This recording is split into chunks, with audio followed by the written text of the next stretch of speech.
I've been hearing about PLT for several years, but have never joined because I'm not a morning person. So um, it's a 3-day weekend here in the United States. And I went, you know what? We're going to do it. We're going to do it. So yeah, thank you so much for having me. And namaskar, everybody. If there are any technical snafus or I need to speak slower, please just interrupt me because I'm not going to be looking at the chat while I'm presenting because it's distracting. So if there is a problem, just jump in. So today we're going to be talking about dancing with the divine, art for service and blessedness. Why am I presenting on this?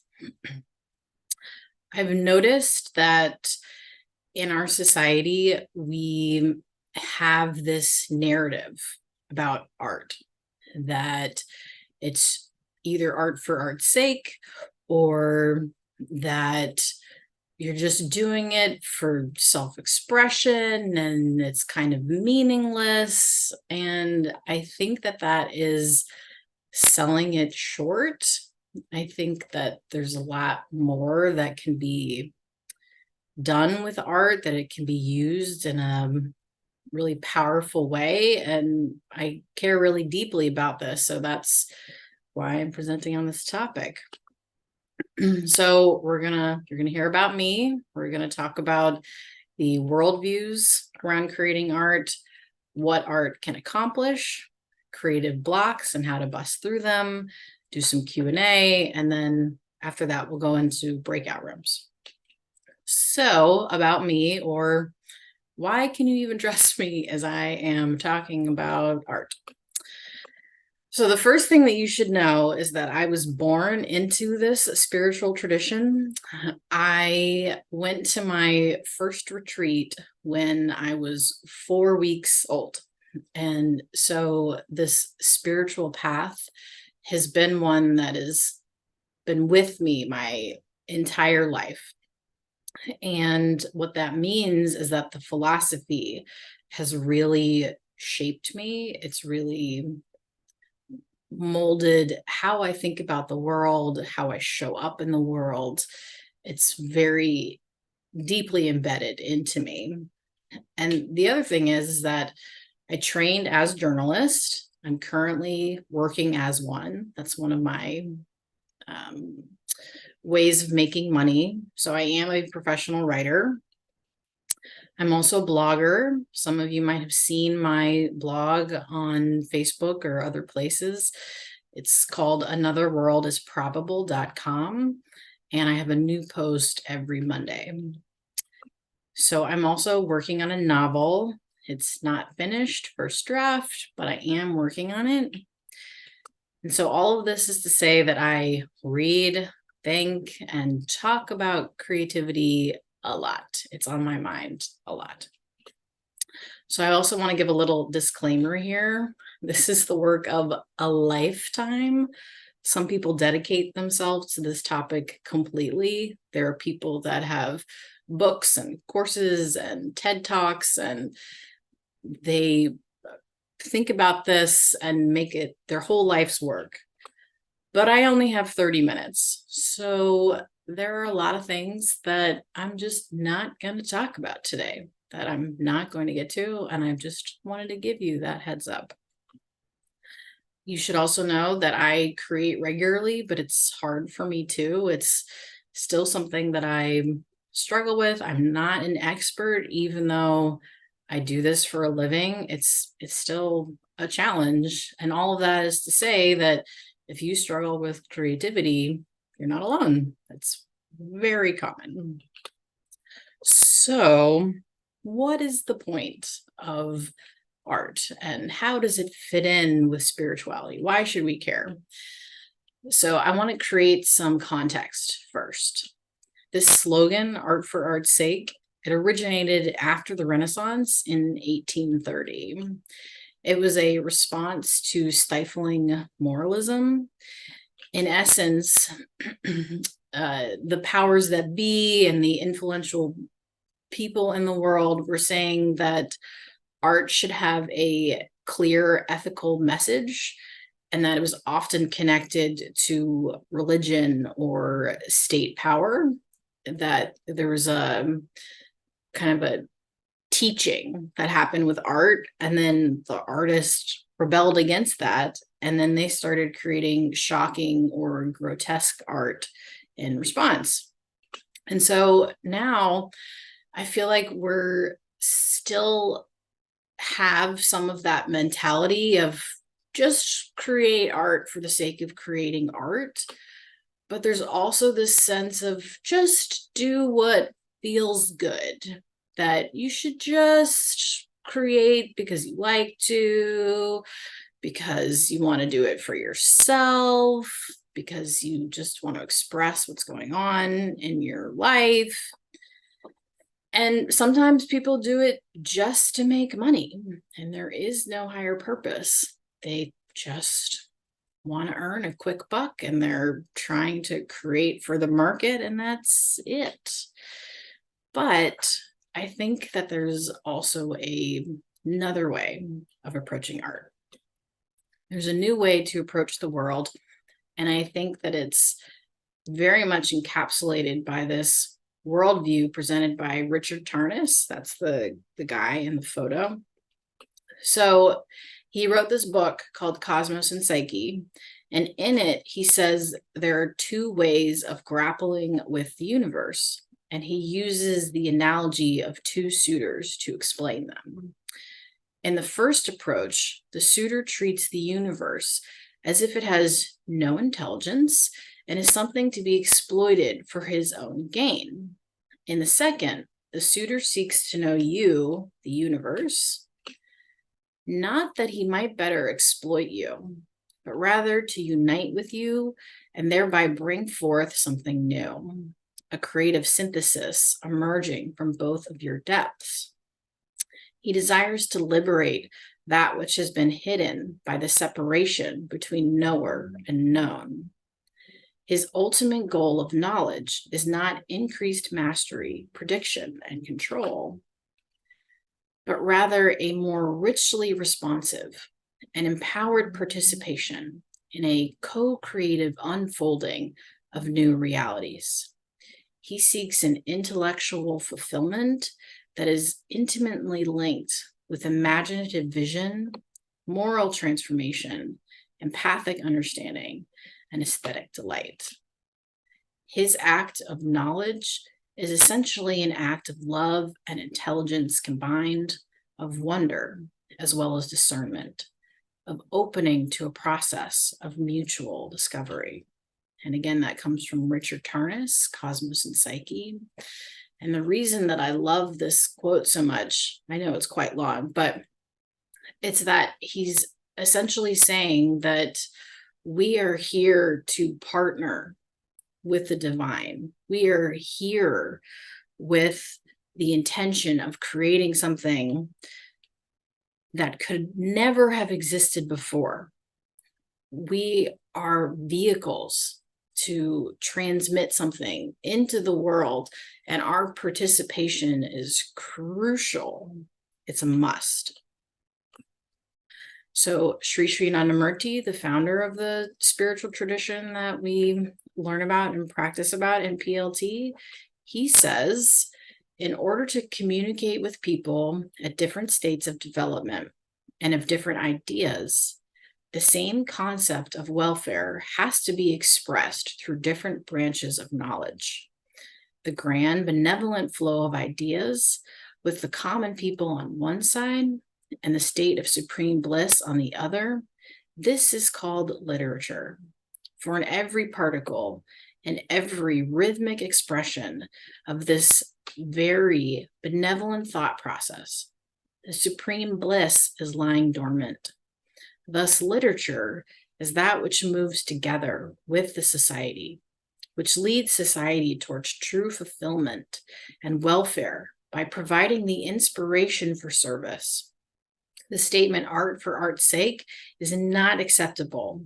Rather, it is better to say art for service and blessedness. And that comes from a discourse that he has on the practice of art and literature. And I know that in this particular quote, he is talking specifically about literature, but the point really applies to all forms of art, that you can use it for something other than just art for art's sake. It can be art for service and blessedness. Why does he say this? I don't know for sure because I never interviewed him. I didn't ask him, but my suspicion is because everything rests on self-realization and service to the universe. Those are essentially the two main tenets of this spiritual tradition. And from that perspective, everything can be a vehicle for liberation, including art. Art does not have to be something that's separate, something that you do over here, and then you meditate over here, and you do service over here. It can be joined, it can be one and the same, so that art can lead to self-realization. It can also be a service to society. Essentially, we are not here to extract as many resources and pleasure from the planet as we can, even though that is what the materialist worldview would have us believe. We're not here to only think of ourselves and our selfish pleasure, and we're not here to solely make art for art's sake. There is a difference between making art for yourself, for your personal pleasure, for self-expression, and making art for others. I'm a professional writer, but I also draw, I sing, I dance, I kind of play music. And sometimes I do that just because I need to do that. And nobody else sees the things that I draw or sees me dance or hears me sing. And that's totally fine. There is absolutely a place for using art just for self-expression. But that's not the only thing that it can be used for. I love quotes. There's lots of quotes in here. So here's another quote from Sri Sri Nandamurti. If the sweet, benevolent sentiment of individual life fails to inspire collective life, we cannot consider such a creation as art. Those who are unwilling or unable to create art as a means of service and sadhana should not try to place the blame on the collective mind, hiding their own impure thoughts behind their grand eloquence and bluster. Let them not claim that they are simply painting the picture of society, that this portrayal alone is their sole charge, that society will find its own direction under force of circumstances. By the touchstone of judgment, such so-called litterateurs should be termed literature dealers or potboilers instead of cultivators of literature. For they are not moving along the path of benevolence with the eyes of traders. They look upon society as the buyers of their books. And again, that comes from the practice of art and literature. And essentially, what he is saying is that you have supreme bliss on one side, and you have people on the other. And artists can be the bridge between that supreme bliss and people, so that something else becomes conveyed. It's not only about commerce. It's not only about selling something. Creating art is not about pandering to people's base sentiments. It's not glorifying violence or crime or any of these other things because it's exciting. It's instead about being a channel, about being an instrument for the supreme so that something else is created. You already know that art is powerful. You likely have countless examples of how art has moved you.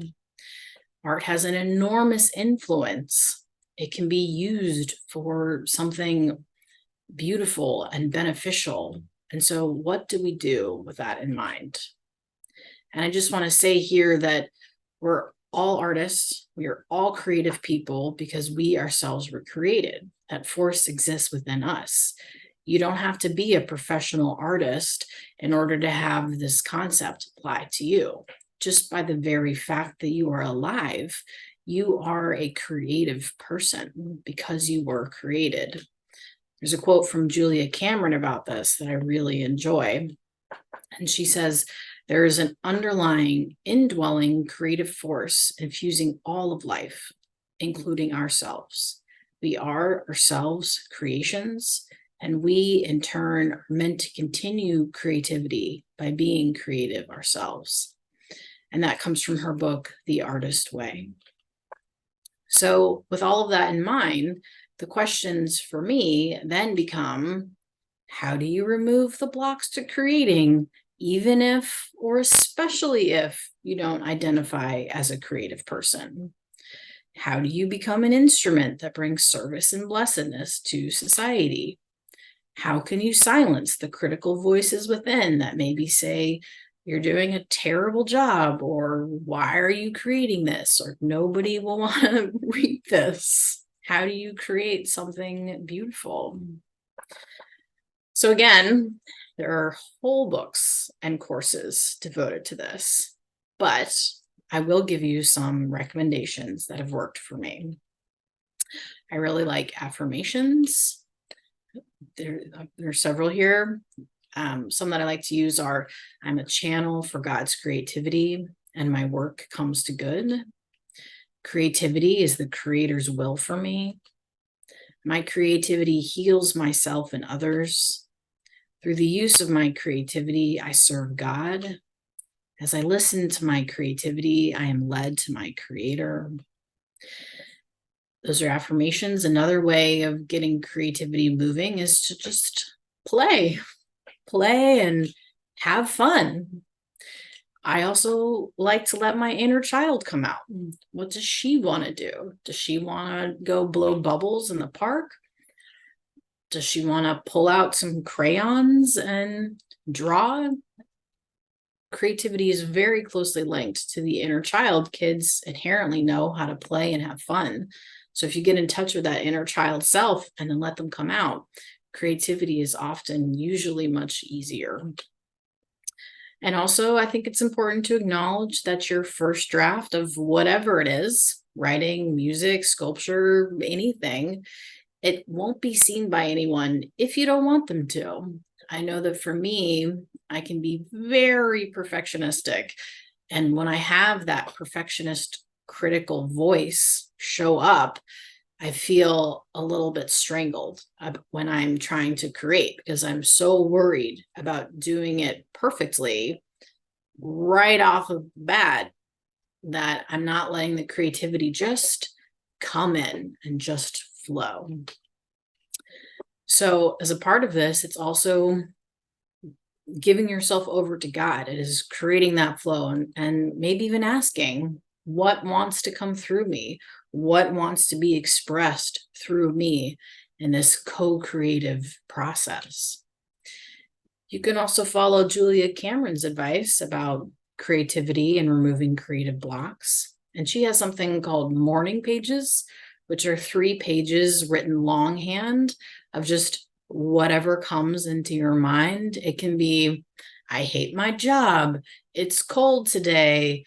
I don't know. I wish I had more time. It can be anything that comes to mind. She recommends doing it in the morning when you're first waking up so that your inner critic and inner censor isn't blocking things. But, personally, I just do it. I do it after my meditation. It doesn't work for me to spend such a long time in the morning working on this. So that's just me. She also advises people go on artist dates where you spend quality time with your inner artist. And so these are solo dates. They're solo experiences where you just take yourself out into the world and just nurture your creativity. So I'll give you an example. The other week, I went to a fabric store and I went through and I felt all of the fabrics and I looked at all of the different prints. And then I just wandered around the area and went into different stores and looked at this thing and that thing. And I found it to be so nurturing for my creativity that I went home and I started immediately working on my novel. Because essentially, creativity is about flow. It's movement. It's getting out of your own way. It's exploring curiosity wherever it takes you, which is why those artist dates work so well. And it's about listening to your inner self and listening to what cosmic consciousness is trying to transmit. And we do that in meditation, but it also doesn't necessarily have to be in meditation.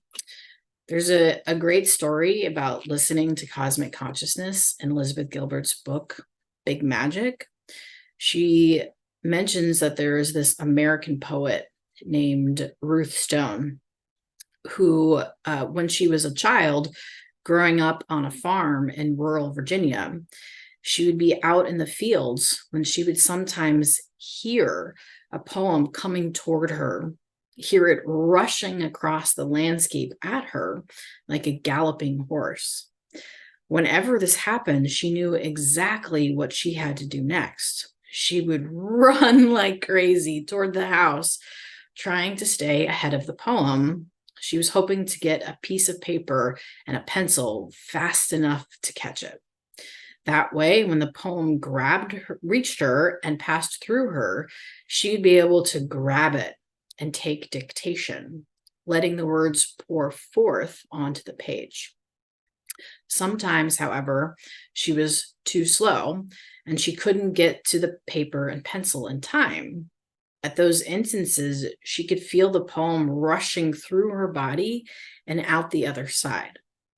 It would be in her for a moment, seeking a response, and then it would be gone before she could grasp it, galloping away across the earth, as she said, searching for another poet. But sometimes, and this is the wildest part, she would nearly miss the poem, but not quite. She would just barely catch it, she explained, by the tail, like grabbing a tiger. Then she would almost physically pull the poem back into her with one hand, even as she was taking dictation with the other. In these instances, the poem would appear on the page from the last word to the first, backward, but otherwise intact. I just love that story because it really illustrates how cosmic consciousness is talking to us and how these ideas want a physical form to then come out and into the world. And because we were talking about Ruth Stone, here's one of her poems. This is called Shapes. In the longer view, it doesn't matter. However, it's that having lived, it matters. So that every death breaks you apart. You find yourself weeping at the door of your own kitchen, overwhelmed by loss. And you find yourself weeping as you pass the homeless person, head and hands, resigned on a cement step, the wire basket on wheels right there, like stopped film or a line of Vallejo, or a sketch of the mechanics of a wing by Leonardo. All pauses in space, a violent compression of meaning in an instant within the meaningless, even staring into the dim shapes at that farthest edge, accepting that blur. So again, all of this is to say, art is not only about you or me. We are each key players in this creative process. We are co-creating with cosmic consciousness. And I just want to give you a little personal story about my own inspiration. So again, I sometimes struggle with creativity, and it usually happens due to perfectionism. And I'm currently writing a book about a 32-year-old woman with an eating disorder. There's not really any literature that focuses on eating disorders, especially for adults, because there's this, I don't know, mistaken idea that people grow out of that, which they don't. And so for me, I think about the readers. I think about the people who have eating disorders or disordered eating, or their friends or their family, or just somebody who's really struggling with that, and how my book could potentially touch them and show them a new possibility, because it's not only about highlighting an eating disorder, it's about a woman going into the depths of that just horrible dark place and then coming out the other side. It's about her getting into recovery and just showing that change and that transformation that's possible. And so when I think about that, that is when I become inspired to write, because in essence, I'm creating art for a service. And so my then, I don't know, task or question or request of you is, as you're going through your life, think about how you too can be of service with your art, not only in terms of service, like, I don't know, feeding people who are hungry, but how can the art that you are creating be of service? And maybe it's not, maybe that's not your thing, but it can be. So to sum up, the spiritual worldview is to create, for creating art, is art for service and blessedness. Just a reminder that every person is creative. Every person is an artist, whether they do that professionally or not. If you are feeling blocked with creativity, there are many ways to unblock that, such as doing free form stream of consciousness writing, going on artist dates, playing, just following your curiosity. And that also, just remember that when you do this, when you're creating art for service and blessedness, you're acting as a bridge between the finite and the infinite. And if you're looking for resources, I highly recommend The Practice of Art and Literature by Sri Sri Nandamurti. It's 30 pages. I think I could have just spent this whole presentation quoting everything in that book. I was very tempted. Another book that I really enjoy is The Artist Way by Julia Cameron. There's a website that's devoted to this principle, Renaissance Artists and Writers Association. That's raba.net. And then there's also my blog if you want to follow me. And I regularly am doing art for service and blessedness through that. And my blog is anotherworldisprobable.com. And with that, now I'm wondering if anybody has any questions for me, and maybe now I will check the chat.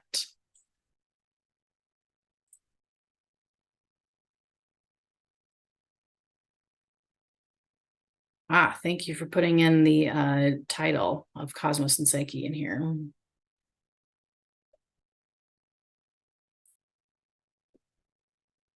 Yeah, anyone, please feel free to, if you have a question, you can raise your hand. You can also use the chat.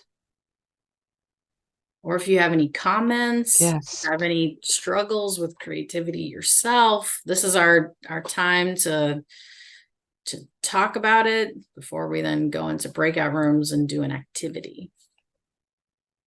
No, I really appreciate what you had to share, Rebekah. And like, you brought up so many good points, and the whole idea of, I liked what you said when you kind of struggle sometimes with your creativity, how you kind of reunited yourself. And for me right now, I'm in this, I'm looking at it as an opportunity, being displaced a little bit, but an opportunity with a 3-year-old. And I'm finding that, you know, I from a teaching course I went through for 2 years, I understand this concept, but I'm actually applying it and singing to her, and that kind of tone, she listens. Like, she's in that 3-year-old, so she's kind of like checking her boundaries right now. And and with me, it's like so it's great because it's not something that comes that I feel like natural, but I know that we all within this is creative. So it's been fun to explore that side of me, and I'm enjoying it as much as I think, it's developing our relationship. So yeah, it's really.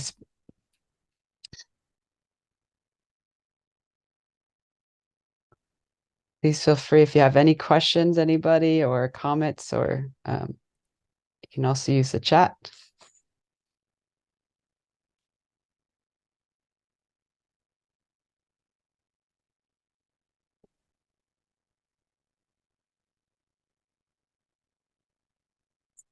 Also in the chat, we've No sé got si me escuchan. Creo que no. En español. Can Que no pull recibo. Devesh out of translation. Let me in interpretation for a moment. All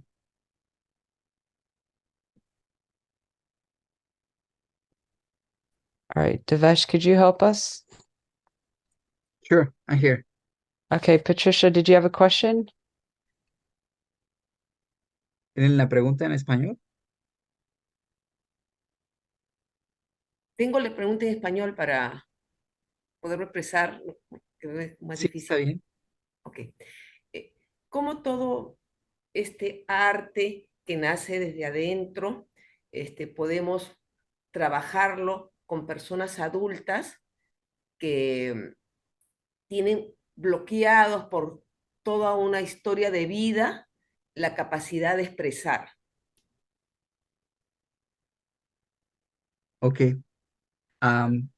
She's asking how can all these forms are can be expressed from people that has many blocks from the past, had experienced many bad things on the past. How can we express art for those people, especially? Let me put you back interpretations real quick. Okay. All right. Go on, Rebekah. Thank you. Yeah, that's very common. And it's why there are so many courses and things that are devoted to that topic. So I think I understand the question, and I'm going to answer it in two parts. So for the person who they themselves had many bad things happen to them with their art, like their parents said, why are you doing this? You should go earn money, things like that. People who they themselves struggle with creativity. I really recommend reading The Artist's Way by Julia Cameron. It's essentially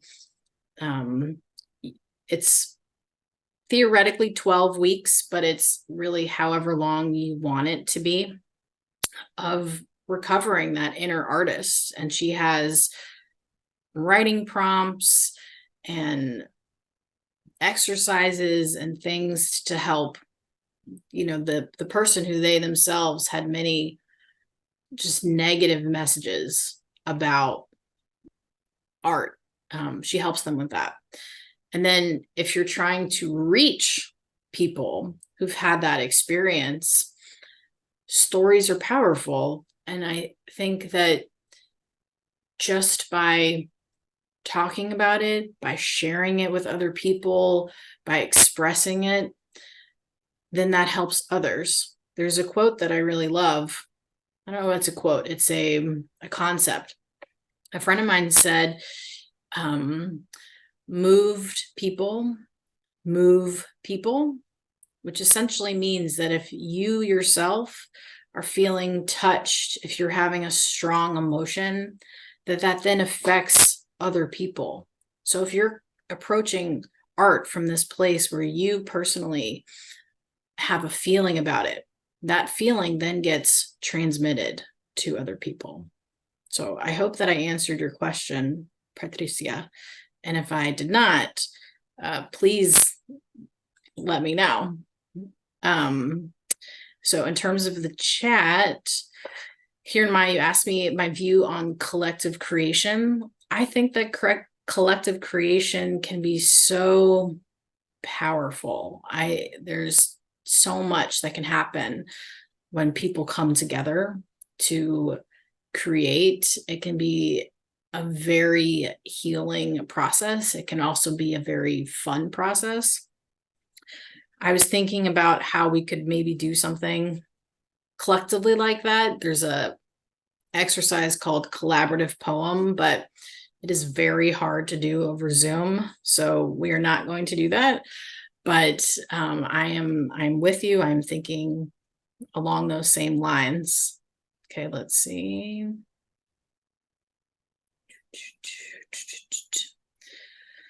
What to do when creativity becomes a daily work or even an obligation? That is an excellent question. I think that it's important to get in touch with the joy of creativity as much as you can. When art becomes commerce, it can be really hard to then do that same thing for fun. I have this experience myself of, I work as a journalist, but then I'm also writing a novel, and it can be hard if you don't have that bandwidth. And so I find that for me, sometimes what I have to do is just change mediums. If I've been writing all day, I'll pick up some crayons and then express creativity that way, just to kind of remember that I love doing it, that creativity can also exist as something that's personal and spiritual and not only a way to make money. So I hope that answered your question.